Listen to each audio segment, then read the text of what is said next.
Hello friends, मैं अभिषेक Pariyar BPS academy के channel में आपका हार्दिक स्वागत करता हूं।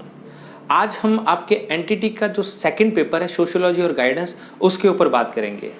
ये जो आपका सेकंड पेपर है समाज शास्त्र का, इसका जो पहला चैप्टर है उसके अंदर आज जो हम इस वीडियो में पढ़ने वाले हैं वो होगा सोशियोलॉजी का मतलब क्या होता है, यानी कि सोशियोलॉजी का अर्थ क्या है, उसकी कौन कौन सी परिभाषाएं जो अलग अलग लोगों ने उसकी परिभाषाएं दी है उसके बारे में हम डिस्कस करेंगे। फिर हम उसके फंक्शंस और वैल्यूज के बारे में बात करेंगे और फिर सोशियोलॉजी के इंपॉर्टेंस क्या है, इसका महत्व क्या है, सोशियोलॉजी क्यों जरूरी है, इसके ऊपर बात करेंगे। ठीक है, तो चलिए शुरू करते हैं आज का वीडियो। चलिए, तो सबसे पहले हम समझते हैं कि सोशियोलॉजी का मतलब क्या है। समाजशास्त्र से हम क्या समझते हैं। देखिए, समाजशास्त्र या समाज के विज्ञान को हम समाजशास्त्र कहते हैं। ये एक ऐसा विषय है जिसमें हम समाज के बारे में स्टडी करते हैं, समाज के बारे में समझते हैं।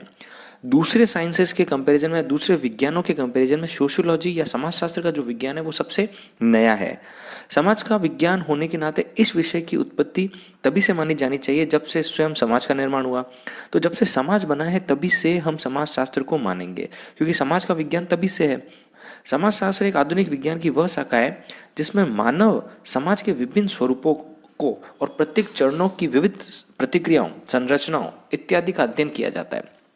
So, by some sociology has defined as science of society, although different opinion prevail concerning the meaning of this word society. अब सोसाइटी के बहुत सारे मतलब प्रिविलेज करते हैं हमारे बीच में हैं, बट अगर हम टीबी बोटोमोर की जो समाजशास्त्र पे पुस्तक लिखी गई है उसके जो हम शुरू की पंक्तियों को अगर हम पढ़ते हैं तो वो कुछ इस तरह से बताया गया है कि हजारों वर्षों से लोगों ने समाजों तथा समूहों का अवलोकन एवं चिंतन किया है जिसमें वे रहते हैं। फिर भी समाजशास्त्र एवं आधुनिक विज्ञान है तथा एक शताब्दी से ज़्यादा पुराना नहीं है। इनके कथन से इस तरह की पुष्टि हो जाती है कि समाजशास्त्र अधिक पुराना विषय नहीं है, ये बहुत ही नई साइंस है। अगर समाजशास्त्र की हम बात करें, समाजशास्त्र जैसा कि मैंने बताया ये ऐसा विज्ञान है जिसमें समाज को एक सिस्टमेटिक तरीके से स्टडी किया जाता है। It is a study of society की स्टडी है। वैसे अगर इसको हम बाइफिकेट करते हैं तो ये सोशियो और लॉजी वर्ड से मिलकर बना हुआ है सब्जेक्ट।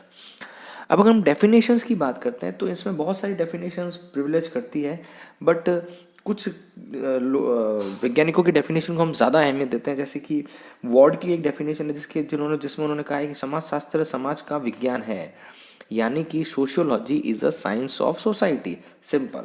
अब गिन्सबर्ग की बात करते हैं तो उन्होंने कहा है कि समाजशास्त्र सामान्यतः समाज के विज्ञान के रूप में परिभाषित किया जा सकता है। गिटबक्स ने कहा है कि समाजशास्त्र समग्र रूप से समाज का क्रमबद्ध वर्णन तथा व्याख्या है।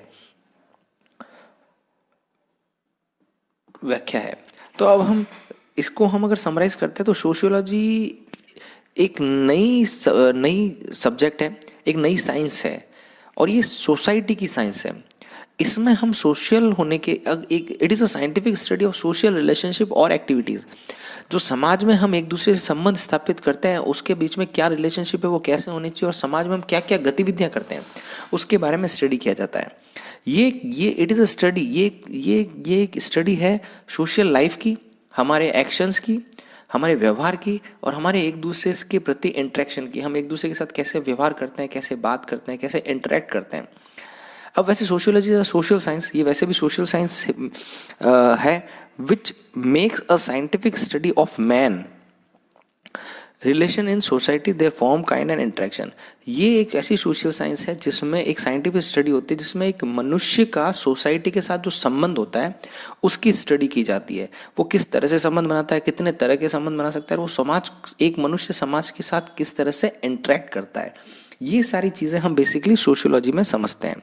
अब अगर हम उसकी डेफिनेशंस की बात करते हैं, जैसा हमने बताया सोशियोलॉजी में be defined as study of society. ये बहुत सारी डेफिनेशन अलग अलग लोगों ने दी है। Sociology is the science of society, L F Ward ने बोला है। Sociology then the science which studies society, Odum ने बोला है। तो इस तरह से ये बहुत सारी डेफिनेशंस है जो सोशियोलॉजी को दर्शाती हैं।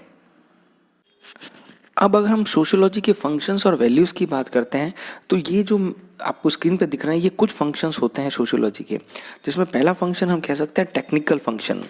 ठीक है, अब जैसे इंडिया एक बहुत ही नया डेमोक्रेटिक कंट्री है और इसको जब स्टैब्लिश किया गया था तो इसमें बहुत सारा रिकंस्ट्रक्शन किया गया, बहुत सारी चीज़ें बनाई गई जो इसके बेस, सोसाइटी के फाउंडेशन को बनाता है, जो कि सोसाइटी के बेस को या सोसाइटी की नींव को तैयार करता है। उसमें होता है इसका क्लास कैसे होंगे, इसमें कास्ट सिस्टम कैसा होगा, ये सारी चीज़ें जो है ये इसके टेक्निकल फंक्शन में आती है।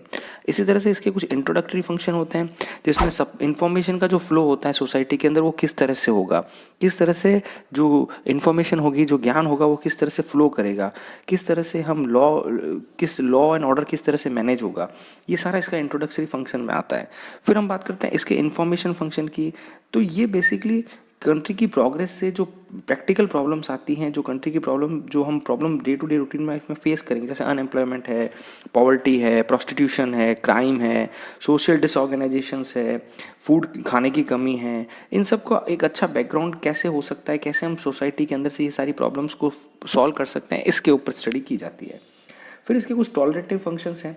ये टॉलरेटिव फंक्शंस जो होते हैं ये बेसिकली कास्ट से रिलेटेड होते हैं, ट्राइब से रिलेटेड होते हैं, रिलीजन से रिलेटेड होते हैं, जिसके अंदर हमारे जो कल्चर्स आते हैं वो सारी स्टडी की जाती है। तो ये एक सोशियोलॉजी का एक फंक्शन होता है, टॉलरेटिव फंक्शन। फिर अगर हम इसके कल्चरल फंक्शंस की अगर डिटेल में बात करते हैं तो हम यहाँ पे डिस्कस करेंगे इसके कल्चर्स क्या होते हैं, कल्चर का मतलब क्या है, प्रिंसिपल्स क्या है, कल्चर किस तरह से हमारे सोसाइटी को इफेक्ट करेगा, और वो सारे फंक्शन इसमें आते हैं। फिर फाइनली जो लास्ट फंक्शन इसके अंदर आता है सोशियोलॉजी में वो होता है इसका democratic function. Democratic function is जो सोसाइटी में जो सेल्फिशनेस होती है या इस तरह की जो चीज़ें होती है कि कोई भी उसके मॉरल्स की अगर हम बात करते हैं, सोसाइटी के कैरेक्टर की अगर हम बात करते हैं, अगर नेशनल लीडर के कैरेक्टर कैसे हो सकते हैं, जो ये इन चीज़ों को लेकर ये जो प्रॉब्लम्स हैं इनको सॉल्व करने के लिए डेमोक्रेटिक फंक्शंस बनाए जाते हैं। ठीक है, तो ये जो कुछ 4-6 फंक्शन हैं जो सोशियोलॉजी के हैं, आप इनको एक बार गो थ्रू कर सकते हैं। अब हम बात करते हैं इसकी ज़रूरत क्यों है, इसका महत्व क्या है, इसकी इंपॉर्टेंस क्या है। तो सबसे पहले आप जैसा कि देख सकते हैं कि इसकी इंपॉर्टेंस है सोशल ट्रांसफॉर्मेशन के लिए। जब समाज बदलता है, जब समाज में परिवर्तन आता है तो हमारे लिए समाज शास्त्र को पढ़ना बहुत ज़रूरी होता है, या सोशियोलॉजी की इंपॉर्टेंस बहुत बढ़ जाती है। जैसे कि भारत पहले गुलाम था, फिर जैसे ही हम डेमोक्रेटिक कंट्री बने, जैसे ही हमें आज़ादी मिली, तो ये हमारे लिए एक सोशल ट्रांसफॉर्मेशन था। उस समय सोशियोलॉजी की बहुत आवश्यकता रहती है। फिर जॉइंट फैमिली डिसइंटीग्रेशन इंटीग्रेटिंग, जब हम जॉइंट फैमिली से न्यूक्लियर फैमिली की तरफ शिफ्ट हुए तो भी सोशियोलॉजी की बहुत हेल्पफुल रहता है। जब हम न्यूक्लियर फैमिली बन रहे हैं अब तो इसमें भी सोशियोलॉजी को समझने की बहुत ज़्यादा आवश्यकता है। अब जब नंबर ऑफ डिवोर्स के केसेस हम बढ़ रहे हैं इंडिया के अंदर या पूरे विश्व में डिवोर्स के केसेस बहुत बढ़ रहे हैं, तो इसमें भी सोशियोलॉजी एक बहुत इंपॉर्टेंट रोल प्ले करता है। फिर जो कास्टिज्म की समस्या है, जो जातिवाद की समस्या है, उसको भी सॉल्व करने के लिए सोशियोलॉजी का बहुत ज़्यादा महत्व होता है। फिर जैसा कि मैंने बताया कि जो अनएम्प्लॉयमेंट की प्रॉब्लम है, बेरोजगारी की जो समस्या है, उसको भी सॉल्व करने के लिए सोशियोलॉजी एक बहुत इंपॉर्टेंट रोल प्ले करता है। अब इंक्रीजिंग अर्बनाइजेशन में भी सोशियोलॉजी का एक बहुत महत्वपूर्ण रोल है।